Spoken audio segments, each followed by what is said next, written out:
12 მილიონი ლარი ინფრასტრუქტურულ პროექტებზე გურჯაანის მუნიციპალიტეტის მერისთვის ეს მიმართულება წელსაც პრიორიტეტულია.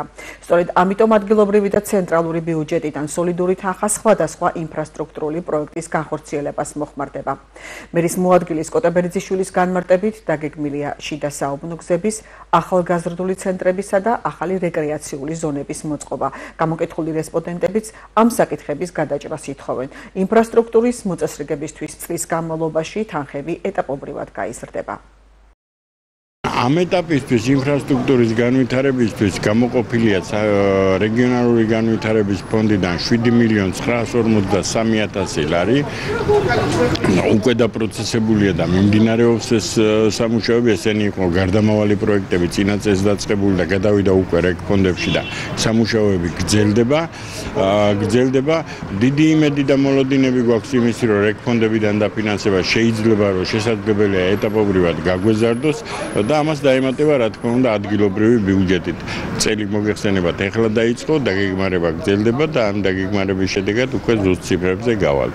პრიორიტეტები, როგორც წინა წლებში უცვლელი რჩება, ეს არის საგზაო ინფრასტრუქტურა, ეს არის შენობა-ნაგებობები, მშენებლობები, ახალი მაგალითად აი როგორც არის სპორტდარბაზის მშენებლობა, ახალგაზრდული ცენტრების მშენებლობა და ასე შემდეგ. პრიორიტეტებიდან ამოვარდა ერთი ყველაზე მნიშვნელოვანი პრიორიტეტი წყალმომარაგების პროექტები, ვინაიდან თქვენ იცით, რომ მუნიციპალიტეტის მასშტაბით თითქმის ყველა სოფელში მიმდინარეობს 24 საათიანი წყალმომარაგების პროექტი, ეს მთავრობის ინიციატივით და ბატონი დავითის მაჟორიტარობის პერიოდში იყო ჯერ კიდევ დაწყებული ეს პროექტი მისი ინიციატივით. ეს სულ დარჩენილია რამდენიმე სოფელი მუნიციპალიტეტის მასშტაბით და ამ სოფლებშიც უკვე საპროექტო სამუშაოები მიმდინარეობს აქტიური თანამშრომლობა მთავრობასთან ამ სოფლების ამ სამუშაოების გაგრძელებისთვის.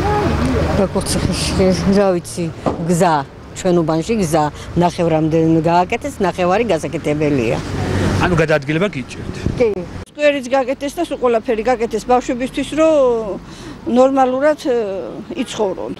ხალხს რაც უჭირს, ის უნდა გააკეთონ ბავშვებისთვის შექმნან იყოს ყოველთვის არასდროს არ მოსულან ჩვენთან და არ უგეთქნიათ რა გიჭირთ. აი ეხლა გაკეთდა გზაც ძალიან ცუდ მდგომარეობაში ვიყავით.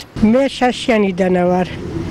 ხო და გზები ჩვენ მხარი ზოგან გაკეთდა გზები და ზოგან არა, მაგალითად რავი არის უბნები რომ გზები არ არის გაკეთებული. გასაკეთებლებიც კი ძალიან ბევრია. გინდა გზები ჩვენ უბანში განსაკუთრებით კიდევ. აი მე ახაშნელი ვარ და ახაშენში ქვევით პირველ უბანში საერთოდ არ არის გზა. ჩემამდე ნაგვის მანქანაც არ მოდის.